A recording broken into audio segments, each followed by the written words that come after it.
Hi guys, Cord Radnowski, Yankee T News. This is a preliminary report.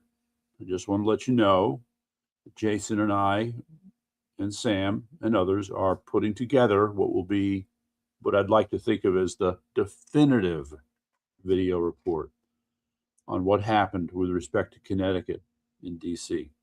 So you may notice the headline, the title is Lamont Screwed Up Big Time.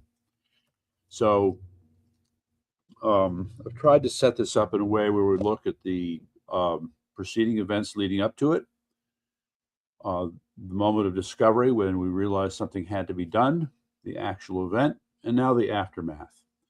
And it's especially in the case of the aftermath that I wish to submit respectfully that our fine governor screwed up big time. He gave a big opening to his political opponents. Now, of course, part of the problem is that he felt justified in doing this because other states decided to decline as well.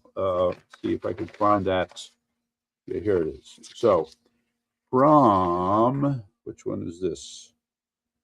This might be the Connecticut Insider, I think. So they had a take on this, dating back to June 12th. Yeah, so this is the one from June 12th.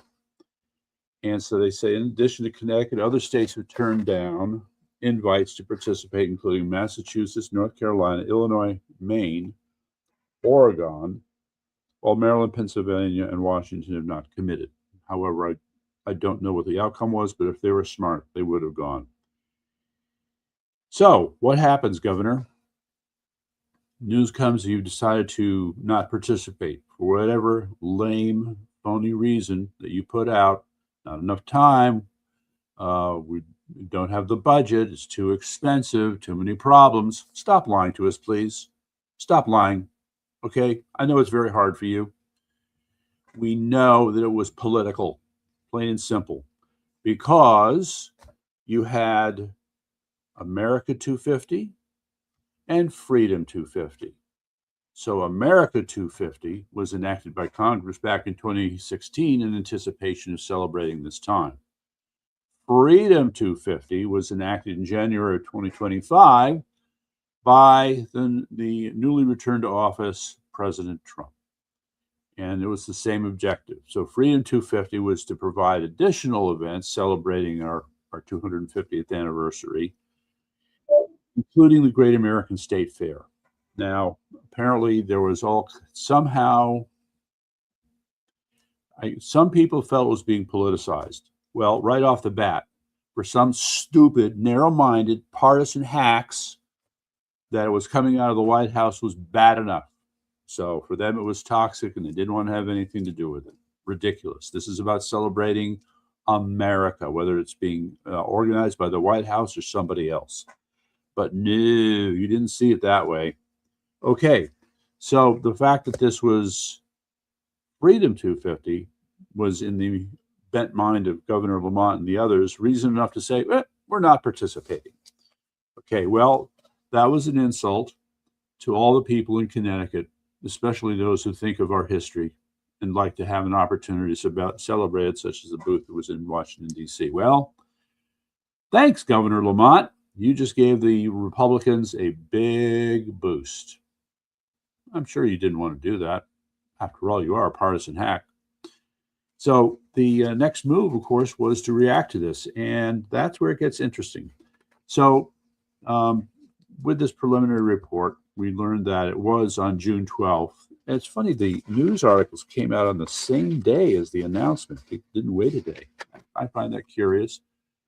That Connecticut was not going to be, quote, participating in the Great American State Fair.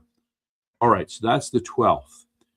It would have been, I would say, about 2 weeks. I mean, at least I did not become aware of this as an issue, a real issue, until later in the month.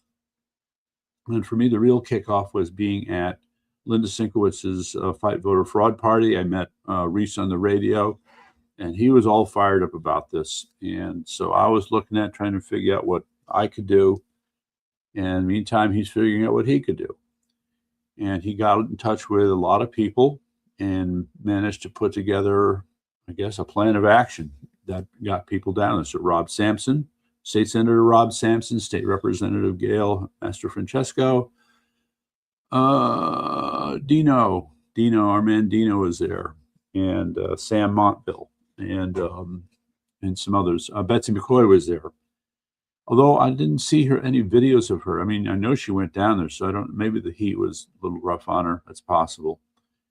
So you had these people. We've seen these video clips and pictures showing everybody happy. They had these red T-shirts on that said "Freedom" on them, and State Senator Rob Sampson was kind of leading the charge, greeting people who were coming there. And you can see these pictures showing a line outside the booth of people waiting to come in. And then you had these clips of people from Southington and Southbury, Bristol, I think, and some other towns. So you had whole families and other groups just getting together down there. And so in addition, yes, it did take some funding, and there was support from the Southington RTC, the Southbury RTC, a couple others. So they all chipped in to make this possible. And as see, maybe I could just give me a minute here. So there was, yes, all right. So today, today, Connecticut Sentinel came out with an opinion piece by State Senator Rob Sampson. Connecticut showed up for America's 250th anniversary. Why didn't the media? Well, that isn't quite true. He didn't seem to mention WTIC in here. No, he did not. Okay, well, he was trying to score an op-ed point. So sure, Hartford Courant, New Haven Register, the Norwalk Hour, the New London Day. None of these Connecticut Insider, none of these people showed up in any way. And so it just shows that the dishonesty of the liberal media in the state of Connecticut. They'll report what they report, and objectivity be damned as far as I'm concerned. So where does that leave us? That leaves us with a wonderful experience that was put together by those guys. And so we're going to be putting together a retrospective, and from that we'll make sense out of what happened as well. I think the point I would want to focus on the most was how quickly people were able to respond, because I remember it was around, I'll say June 30th. And so everybody was talking, what are we going to do? How are we going to handle this? Who's going to go? And at that point, I didn't even know that State Senator Rob Sampson was going to go. And so it was sort of like something that just organically came together. All right. There was no direction from above. There were no rules. There was no guidebook. People just looked at each other and said, we need to do this, and we're going to do it, which, by the way, ladies and gentlemen, is eminently American. One of the things that was noted by de Tocqueville and others was how Americans formed groups to solve problems. It was a natural thing. I don't think we're the only ones to do that, but it's something we do a lot, right? At least in terms of the original spirit and motivation of nonprofit groups, it's the same kind of idea. So in this case, you had Rob Sampson and the others pulling together, and in a matter of just a couple of days, figuring out transportation, where they're going to stay, if they're going to stay overnight, etc. When they're going to be in the booth. So in all, this is quite remarkable, and I don't think they're getting enough credit for it. And so I'm here to sing their praises. All right, what they did was amazing, and more people should be singing their praises as well. The one factoid that was very interesting, and I think, again, this reflects the can-do spirit of the people in Connecticut, is that, Reese on the radio led the charge. It's WTIC AM radio out of Farmington. And it turns out that WTIC radio was the only radio broadcasting out of all the booths in the Great American State Fair. Only one. Okay. So again, we would like to thank Governor Lamont for creating the conditions where we had the opportunity to rise to the occasion and fix the problem that you created. And it's for those other states that didn't show up and did the same kind of crap. Shame on you. Shame, shame, shame on you. Being so narrow-minded and forget what this celebration was really all about. You know, it's amazing. It's the same old problem. If a Democrat says it, it's okay. If a Republican says the same thing, it's terrible.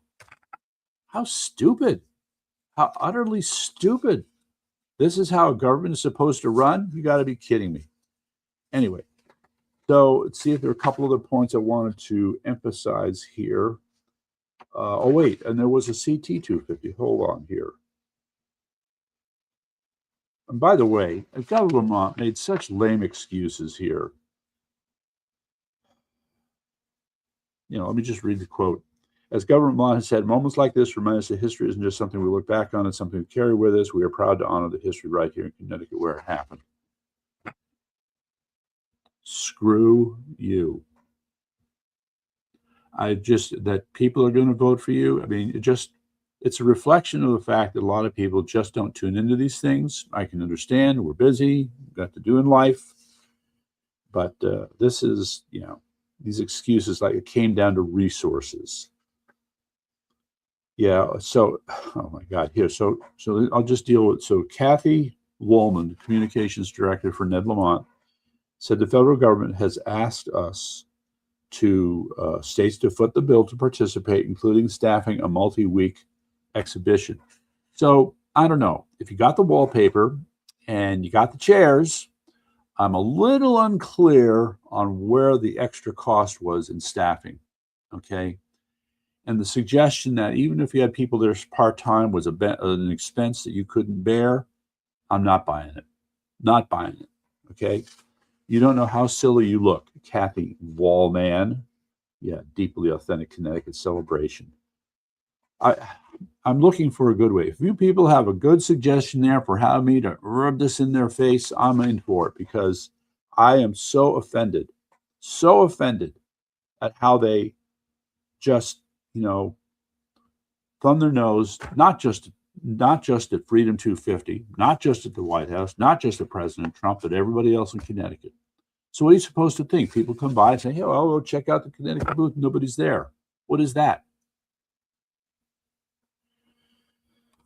Yeah, Governor Lamont, you did not think this through, which is, once again, screwed up big time. And it will not be obvious to you that you screwed up big time until later, okay? Because I'm not letting this go, and I know a lot of other people are not going to be letting this go. It's called We Have the Receipts. So there's no problem in producing those receipts for the public to see and consider. Now, I don't know how this will play out for your opponent in the primary who's way behind you, but it's not going to help you when you show that you don't really care about Connecticut. It's just to put this thin veneer, okay, thin veneer, money, whatever, over your hatred for President Trump, and I guess, and for Republicans in general. It's not going to work. It's not going to work. So when we sit down and do the actual analysis, okay, because I admit one of the people there was Sam Montville. He's supposed to be our senior investigative reporter on this. That we're going to pull together the clips and such and provide some analysis, and he should be able to provide color commentary since he was there. So when we get it all together, somehow we're going to make that happen. So stay tuned, and we'll be back yet another day. That's right, yet another day.